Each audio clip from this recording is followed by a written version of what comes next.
చాలా easy and simple పునుగులు చూపిస్తున్నా. అయితే మన దగ్గర బియ్యం పిండి నార్మల్గా షాప్లో ఉన్న బియ్యం పిండి అయినా సరే 1 కప్పు తీసుకున్నా ఇక్కడ నేను. మీ దగ్గర కూడా ఉంటే వేసుకోండి. నెక్స్ట్ వచ్చేసి మనము 1 సగం కప్పు బాంబే రవ్వ వేసుకోవాలి ఇందులో. ఓకే, ఇక్కడ చూడండి సన్న రవ్వ వేసుకుంటున్నా. ఇప్పుడు ఇందులో మనం వంట సోడా వేసుకోవాలి, కొంచెం ఆయిల్ వేసుకోవాలి. ఇప్పుడు ఆయిల్ వేసుకుందాం. కొంచెం ఆయిల్ వేసుకున్న తర్వాత ఇందులో వంట సోడా, ఉప్పు కూడా వేసుకుందాం. ఓకే, ఇప్పుడు మనం దీన్ని మజ్జిగతో కలిపేసుకుందాము. ఓకే, ఇప్పుడు ఇది మజ్జిగతో కలిపేసుకుంటున్నా. అయితే నేను ఈరోజు మజ్జిగ చేసుకున్నాను అనమాట. ఇందులో ఉల్లిగడ్డ, పచ్చిమిర్చి, కొత్తిమీర ఉంటుంది కదా, ఆ మజ్జిగ కలిపేసుకుంటున్నా. మనం ఇంకా కొన్ని కూడా కట్ చేసి వేసుకోవాలి ఇందులో. ఇప్పుడైతే ఇది బాగా కలుపుకుందాం ఫస్ట్. ఓకే, ఇక్కడ చూడండి ఇప్పుడైతే ఇట్లా రెడీ అయిపోయింది మనకి పిండి. ఇందులో మళ్ళీ మనం కొన్ని పచ్చిమిర్చి, కొత్తిమీర అవన్నీ వేసుకుందాము. అంతవరకు నానుతుంది రవ్వ కూడా. మళ్ళీ కొంచెం మజ్జిగ వేసుకోవచ్చు, ఎందుకంటే రవ్వ గట్టిగా అవుతుంది కాబట్టి. ఇది ఒకసారి అన్నీ వేసుకుందాం ఫస్ట్, తర్వాత మనకు కావాల్సినంత మజ్జిగ వేసుకొని మళ్ళీ కలుపుకుందాం. ఓకే, ఇప్పుడు దీంట్లో జీలకర్ర, కొత్తిమీర, ఉల్లిగడ్డ, పచ్చిమిర్చి మీకు ఏం కావాలన్నా అవి, అంటే క్యారెట్ కూడా వేసుకోవచ్చు సన్నగా తరుక్కొని. ఇప్పుడు ఇది మళ్ళీ కొంచెం మజ్జిగ వేసుకొని కలిపేసుకుందాం. ఓకే, ఇప్పుడు మనకు ఈ పిండి కొంచెం రవ్వ కాబట్టి ఇది నానేలోపు ఇక్కడ మనం ఒక చట్నీ చేసుకుందాము. అయితే ఇక్కడ నేను టమాటాలు కట్ చేసుకున్నా. ఇందులో వచ్చేసి ఎల్లిపాయలు, జీలకర్ర, మిర్చి పౌడర్, ఉప్పు, పసుపు అన్నమాట ఇది. ఓకేనా, ఇప్పుడు వీటిని ఫస్ట్ దంచుకుందాం దీంట్లో వేసుకొని. ఓకే, ఇప్పుడు మనం జార్లో కూడా వేసుకోవచ్చు. ఏమంటే నాకు ఇట్లా ఇష్టం కాబట్టి నేను ఇట్లా చూపిస్తున్నా. ఇది బాగా మనము రుబ్బుకోవాలి. నెక్స్ట్ వచ్చేసి ఇది రుద్దిన తర్వాత కొన్ని టమాటాలు వేసుకుంటూ ఈ పచ్చడి బాగుంటుంది అన్నమాట. ఈ దానికి ఈ పునుగులకి పచ్చడి చాలా చాలా బాగుంటుంది. కొన్ని వేసుకుంటూ దంచుకోవాలన్నమాట. ఇంకా దీంట్లో చింతపండు అయితే ఏం అవసరం లేదు. వెల్లుల్లి పచ్చడి అన్నమాట ఇది. వెల్లుల్లి టమాటా పచ్చడి చాలా టేస్ట్ అనిపిస్తుంది.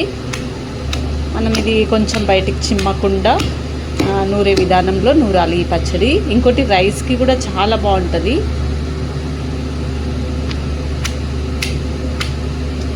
ఓకే, ఇది దంచుకొని చూపిస్తాను. ఓకే, ఇప్పుడు మనకి ఇది రెడీ అయిపోయిందన్నమాట పచ్చడి. ఇప్పుడు మనము దీంట్లో చింతపండు అయితే అవసరం లేదు. ఇంకోటి మనకు ఇంకా మెత్తగా కావాలనుకుంటే అది మీ ఇష్టము. నేను ఇంకా కొంచెం కచ్చా పచ్చగా ఇట్లా ఉందన్నమాట. మనకి ఇంకా మెత్తగా కావాలనుకుంటే ఓపిక ఉంటే దంచుకోవచ్చు, లేకపోతే జార్లో వేసుకొని దంచుకోండి. ఎందుకంటే నాకు రైస్లోకి ఇట్లనే బాగుంటుంది, ఇట్లా కచ్చా పచ్చగా. ఇప్పుడు మనం ఏం చేయాలంటే పోపులో దీన్ని వేసుకొని మళ్ళీ ఉడికించుకోవాలి. చాలా చాలా బాగుంటుంది ఇది. టేస్ట్ అయితే అన్నంలోకి అయితే ఇంకా బాగుంటుంది, ట్రై చేయండి. ఓకే, ఇప్పుడైతే మనం పోపు పెట్టేసుకుందాం. అంతవరకు ఈ పిండి కూడా రెడీ అయిపోతుంది మనకి. ఇది మనం పునుగులు వేసుకోవచ్చు, చట్నీ కూడా రెడీ అయిపోతుంది అన్నమాట. ఓకే, గిన్నె పెట్టేసుకున్నా. ఇంకా పోపు కూడా వేసేసుకుందాము. ఏం లేదు, జస్ట్ ఆవాలు, జీలకర్ర, కరివేపాకు వేసుకుంటున్నా. మీకు ఎండుమిర్చి ఉంటే వేసేసుకోండి. సింపుల్గా చేసుకోవాలి. కొన్ని చట్నీలు బాగుంటాయి. ఓకే, ఇప్పుడు ఇవి వేగిన తర్వాత కరివేపాకు వేసుకుందాం. ఓకే, ఇప్పుడు మన టమాటాని ఇందులో వేసేసుకోవాలి. ఇది ఇంకా మనకి ఉడకాలన్నమాట ఆయిల్లో. రైస్లో మాత్రం నిజంగా అండి ఈ వెల్లుల్లి టమాటా పచ్చడి అయితే చాలా సూపర్ యమ్మీ ఉంటుంది. అండ్ ఈ పునుగులకు కూడా ట్రై చేయండి, బాగుంటుంది ఒకసారి. ఇది బాగా ఉడికించుకుందాం కొంచెం దగ్గరికి. ఇంకా పచ్చివాసన పోవాలి కదా. ఇంకోటి కొందరు కొంచెం స్వీట్గా ఇష్టపడతారు చట్నీలు టిఫిన్లకి. అయితే ఇందులో ఏం చేయాలంటే కొంచెం చక్కెర, పడనట్టు చక్కెర వేసుకోవాలి. అట్లా కూడా బాగుంటుంది. మీరు ఒక్కసారి అయితే ట్రై చేయండి. నేనైతే కొంచెం చిటికెడు ఇట్లా పడనట్టు చక్కెర వేసుకున్నా. చింతపండు అయితే అవసరం లేదు ఈ వెల్లుల్లి టమాటాకి. ఓకే, ఇంకా రెడీ అయిపోయింది మనకు వెల్లుల్లి టమాటా పికిల్. చాలా చాలా బాగుంటుంది అన్నమాట. మీరైతే తప్పకుండా ట్రై చేయండి. టేస్ట్ అయితే అసలు అన్నంకి ఇంకా బాగుంటుంది. దోశలు ఏదైనా సరే ఈ పచ్చడి మీరు ట్రై చేయండి. ఒక 5 నిమిషాలు ఇంత మంచి పచ్చడి రెడీ చేసుకోవచ్చు అన్నమాట.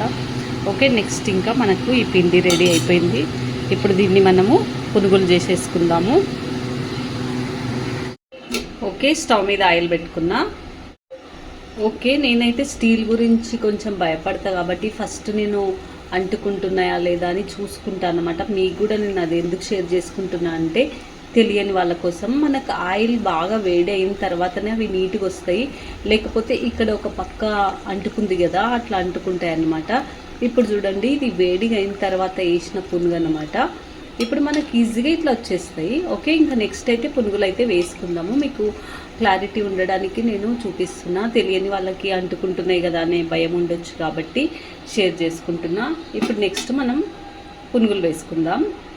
ఓకే, నెక్స్ట్ చూడండి, ఇక్కడ మనకు నచ్చిన షేప్లలో చిన్నగా పెద్దగా ఎట్లయినా సరే మనం ఈ పునుగుల్ని వేసుకోవాలి. నేను ఇట్లా కొన్ని చిన్న పునుగులు కూడా వేసుకున్నా. మంచి కలర్లోకి అయితే వచ్చినాయి. నాకు మొబైల్ హ్యాండ్లో ఉంటుంది కాబట్టి కొంచెం భయం అవుతుంది. గిన్నెలోకి తీసుకుందాం. ఓకే, ఇంకా రెడీ అయిపోయినాయి ఇక్కడ